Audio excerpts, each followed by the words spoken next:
Shalom Ibu dan teman-teman, kami dari kelompok daun akan mempresentasikan hasil kerja kami yang berjudul Mengenal Struktur Morfologi dan Anatomi Daun serta kaitannya dengan fungsi bagi keberlangsungan hidup tumbuhan.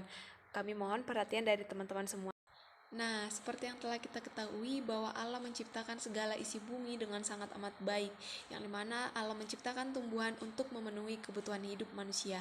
Nah, sebagai mahkota ciptaan Tuhan, kita diberi mandat budaya untuk bertanggung jawab dalam memelihara, mempelajari, serta menggali lebih dalam lagi pengetahuan mengenai tumbuhan tersebut.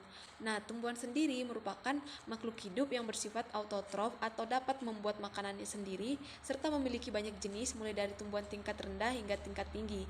Nah, seperti yang kita ketahui bahwa tumbuhan terdiri dari beberapa organ yang terdiri dari akar, batang, dan daun, dan setiap organ ini akan saling mempengaruhi dalam keberlangsungan hidup tumbuhan tersebut. Nah, organ-organ tumbuhan ini tersusun dari beberapa jaringan, diantaranya adalah jaringan meristem, parenkim, epidermis, klerenkim, kolenkim, dan jaringan pengangkut. Nah, seperti yang kita ketahui bahwa tumbuhan dapat hidup di air maupun di darat, dan setiap tumbuhan ini akan mempunyai caranya masing-masing dalam beradaptasi atau menyesuaikan diri dengan lingkungannya.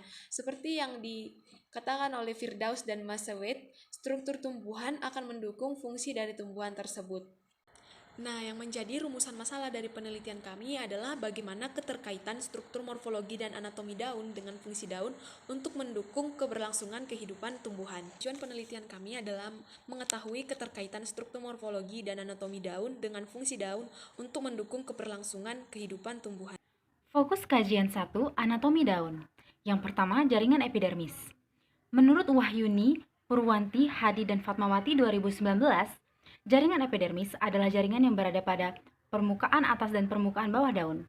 Jaringan epidermis terdiri atas satu lapisan atau dua lapisan sel-sel epidermis yang tersusun rapat. Struktur sel-sel epidermis yang tersusun rapat tersebut berkaitan dengan fungsi jaringan epidermis, yang mana melindungi jaringan-jaringan lain yang berada di bawahnya seperti jaringan mesofil ataupun jaringan pengangkut.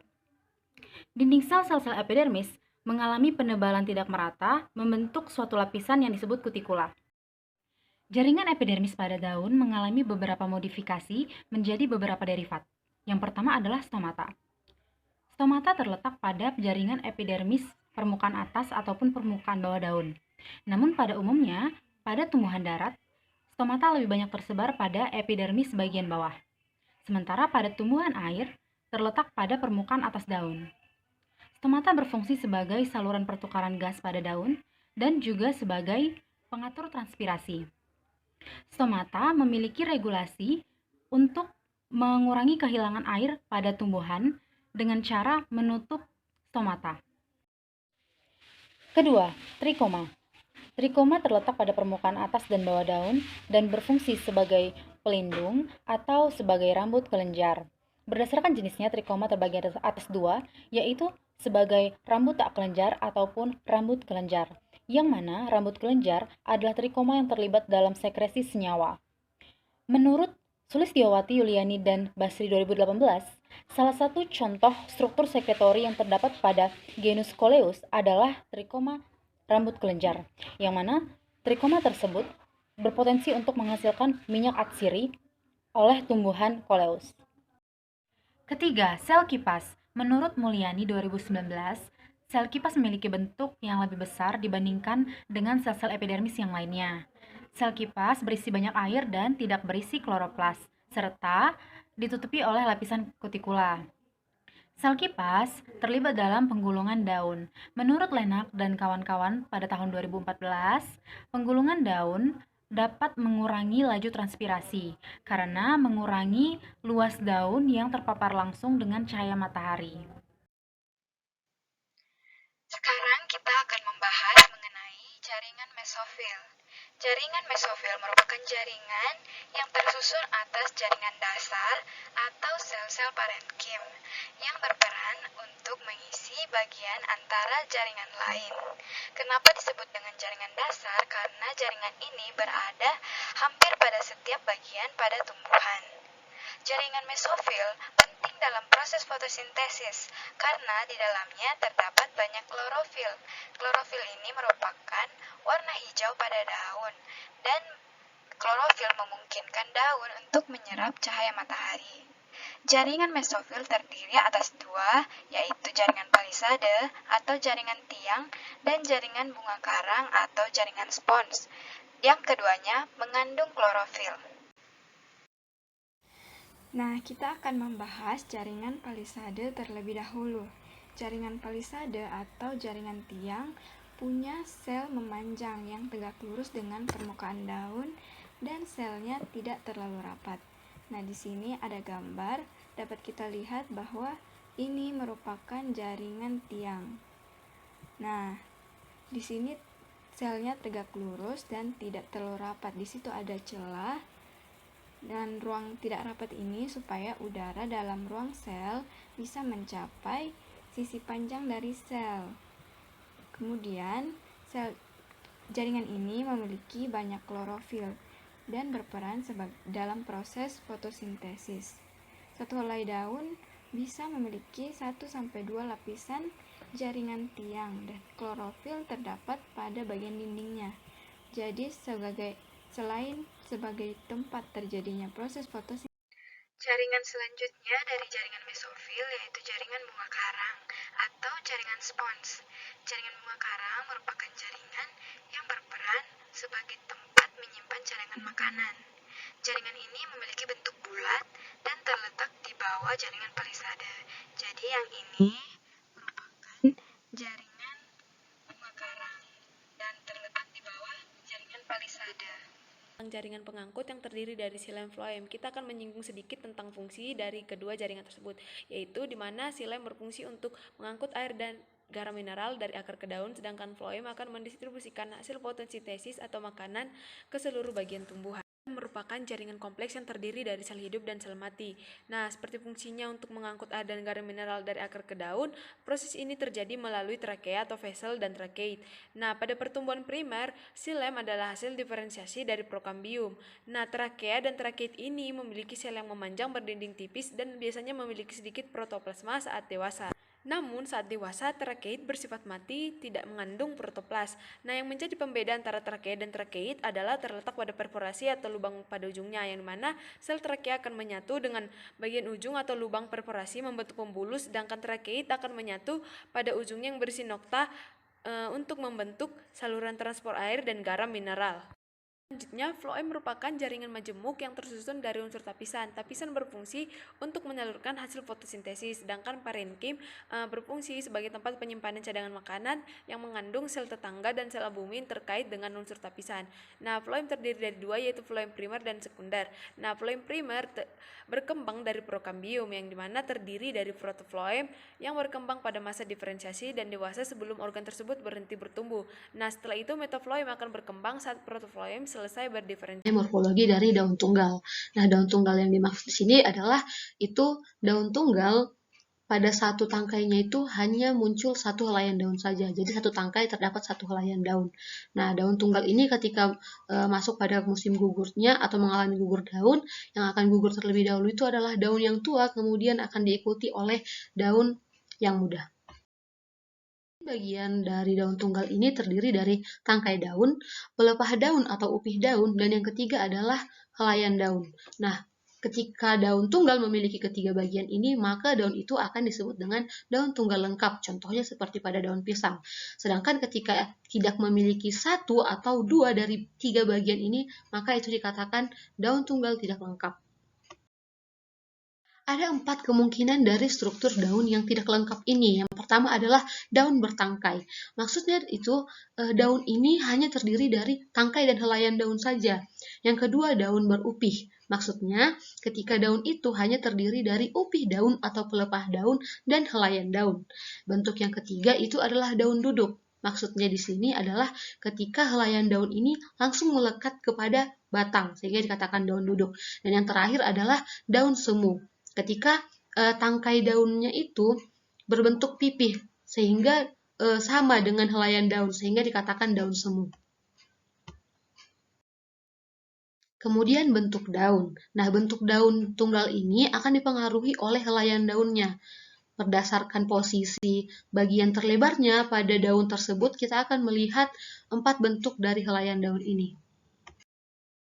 Pertama adalah bagian terlebarnya itu berada pada bagian tengah daun. Jadi di sini bagian terlebarnya itu ada di tengah daun, seperti kita lihat ya contoh bentuknya di slide itu yang berbentuk bulat, kemudian berbentuk memanjang, lanset, dan elips. Di sini bagian tengahnya itu yang melebar. Kemudian yang kedua, bagian terlebarnya itu berada di bawah tengah helai daun. Maksudnya ini pada bagian tengah, bagian terlebarnya berada di bawahnya lagi. Nah, kita lihat contohnya itu seperti bulat telur. Bulat telur itu berarti pada bagian bawah tengahnya itu dia akan melebar. Jadi contoh bentuknya itu ada yang bulat telur, ada yang berbentuk jantung, dan ada yang berbentuk ginjal. Kemudian yang ketiga, bentuk terlebarnya itu berada di atas, berarti di antara ujung dengan tengah. Saya kita lihat ya bentuknya itu ada yang seperti bentuk bulat telur terbalik. Bentuk bulat telur yang terbalik berarti bagian lebarnya itu berada pada bagian atas. Contohnya itu ada yang berbentuk bulat telur terbalik, jantung terbalik, dan juga segitiga terbalik, dan juga ada sudip. Dan yang terakhir itu tidak memiliki bagian terlebar. Ini bisa kita lihat contoh daunnya itu seperti jarum, pita, pedang, dan garis. Jadi tidak ada bagian terlebar.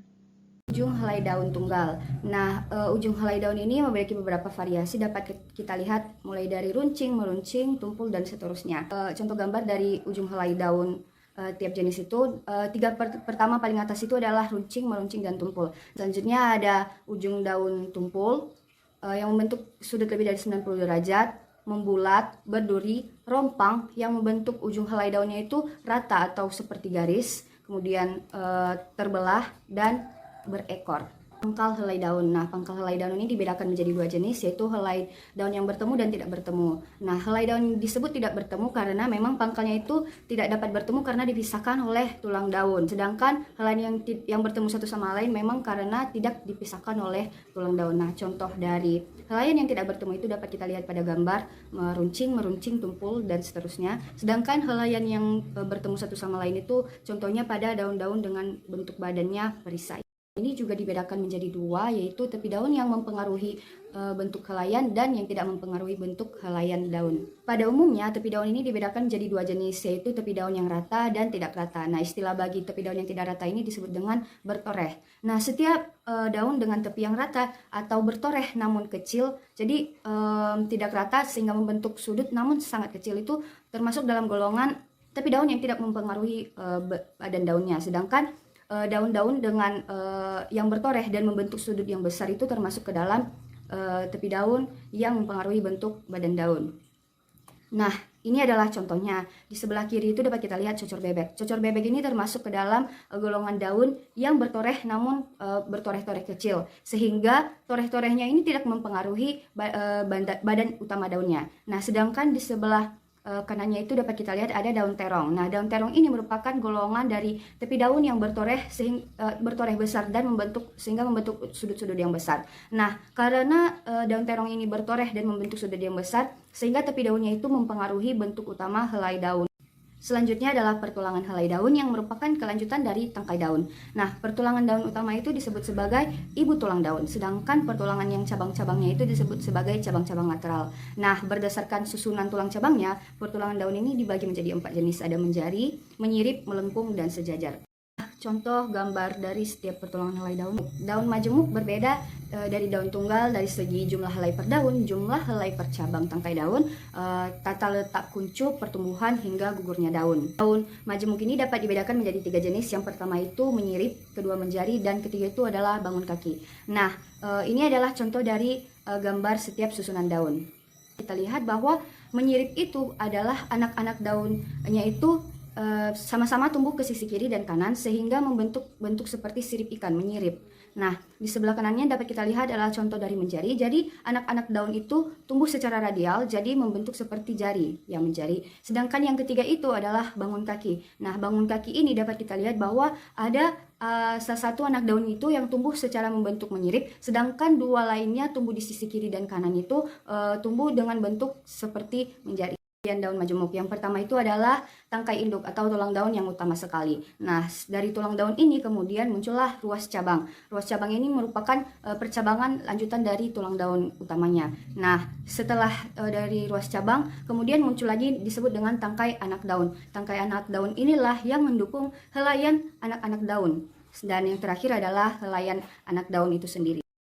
Pembahasan kita akan mencoba melihat hubungan daun dengan organ-organ tubuh tumbuhan lainnya. Yang pertama, hubungan daun dengan akar.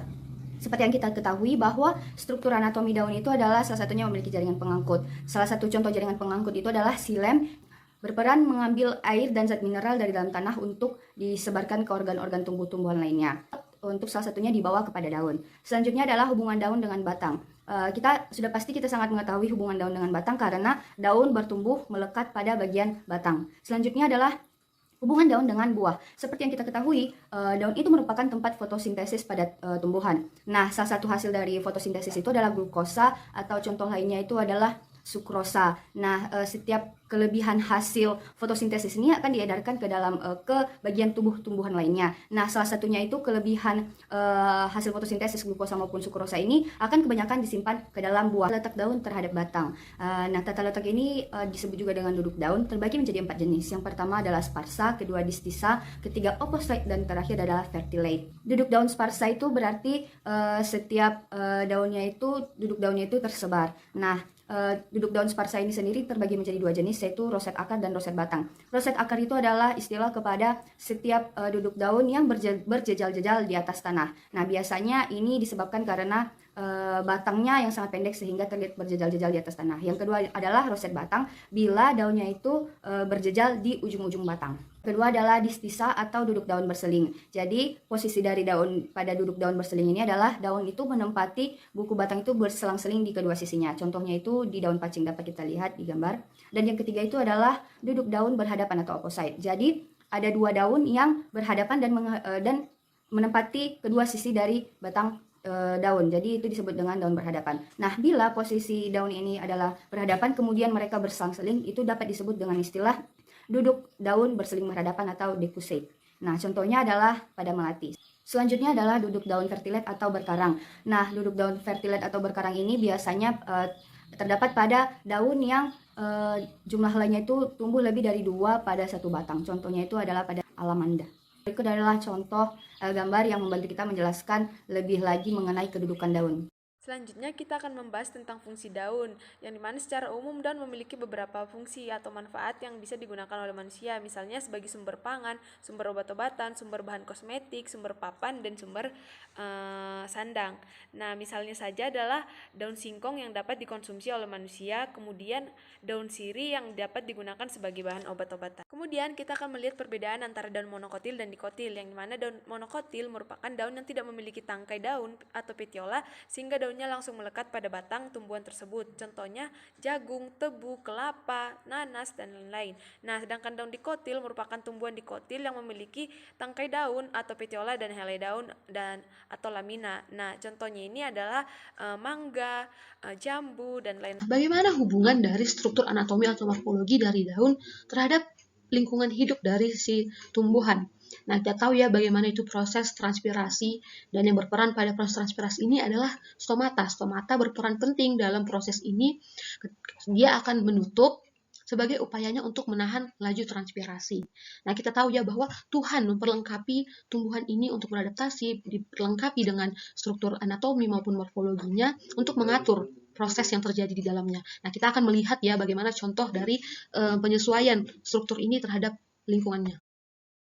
Tumbuhan air ini akan memiliki stomata yang berada tersebar pada permukaan daunnya. Untuk apa? Supaya laju transpirasinya itu lepas. Karena kan airnya itu banyak, sehingga airnya itu akan dilepas. Hal tersebut akan membantu tumbuhan dapat hidup di habitatnya, yaitu di air. Contohnya itu seperti eceng gondok dan teratai. Nah, tumbuhan yang ada di darat, yang hidup di darat ini, stomatanya itu berkebalikan ya dengan tumbuhan yang hidup di air. Jadi stomatanya itu berada di bawah permukaan dari si daun. Karena apa? Karena pada bagian bawah daun itu kan intensitas cahaya yang diterimanya lebih rendah. Kalau berada di permukaan atas, intensitas cahaya itu bisa merusak stomata, sehingga dia itu berada di bawah. Nah, hal lain juga yang mendukung bahwa kutikula lebih tipis berada di bawah permukaan daun, sehingga ketika stomatanya berada di bawah permukaan daun itu tidak menjadi penghalang pada proses laju transpirasi. Nah, salah satu contohnya itu bisa kita lihat ya, tumbuhan kaktus yang hidup di gurun dengan kadar air yang sangat sedikit ya, sehingga tumbuhan kaktus ini akan melakukan adaptasi dengan cara melakukan pembukaan stomata itu pada malam hari, sehingga intensitas cahaya lebih sedikit. Dan juga struktur morfologi dari daunnya itu berbentuk duri. Untuk apa? Untuk mengurangi distribusi dari stomata.